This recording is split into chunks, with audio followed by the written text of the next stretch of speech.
కావేరీ యూనివర్సిటీలో school of అగ్రికల్చర్‌కి సంబంధించిన dean doctor APK Reddy గారు ఈరోజు మనతో పాటు ఉన్నారు. మరి వారిని అడిగి ఎవరైతే బీఎస్సీ అగ్రికల్చర్ చేయాలనేటువంటి ఆలోచనలో ఉన్నారో స్టూడెంట్స్, సో వాళ్ళకి Kaveri university a kind of కోర్సెస్‌ని అందుబాటులోకి తీసుకొచ్చింది టెక్నాలజీని యూజ్ చేస్తూ?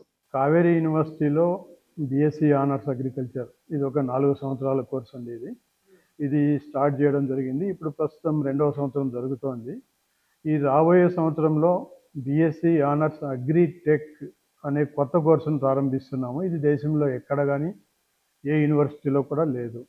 బీఎస్సీ ఆనర్స్ అగ్రికల్చర్ అన్ని యూనివర్సిటీలోనే ఉన్నాయి. మిగతా యూనివర్సిటీలో చదివిన వాళ్లకు, కావేరీలో చదివి పాస్ అయ్యి బయటకు పోయిన వాళ్లకు ఎటువంటి తేడా ఉండాలి, కావేరీ యూనివర్సిటీకే ఎందుకు రావాలి అనే ఉద్దేశంతో ఈ కోర్సు రాబోయే రోజుల్లో బీఎస్సీ ఆనర్స్ అగ్రికల్చర్కు ఉండే డిమాండ్ కంటే ఎక్కువ డిమాండ్ క్రియేట్ చేయగలదు. ఇండస్ట్రీ కానీ, మార్కెట్ కానీ అవసరాలు ఆ కోర్సుకే ఎక్కువ ఉన్నాయి. కాబట్టి టెక్నాలజీ ఓరియంటేషన్, టెక్నాలజీ అంటే మీకు తెలిసిందే, ఈ లేటెస్ట్ ఆర్టిఫిషియల్ ఇంటెలిజెన్స్ కానీ, ఇంటర్నెట్ ఆఫ్ థింగ్స్ కానీ, మెషిన్ లెర్నింగ్ కానీ ఇవన్నీ ఇంటిగ్రేట్ చేస్తూ అగ్రికల్చర్లోకి ఒక కొత్త రకమైన కోర్సును, it's a kind of integration blended course తయారు చేస్తున్నారు. ఇది ఈ రాబోయే విద్యా సంవత్సరం నుంచి విద్యార్థులకు అందుబాటులోకి వస్తుంది.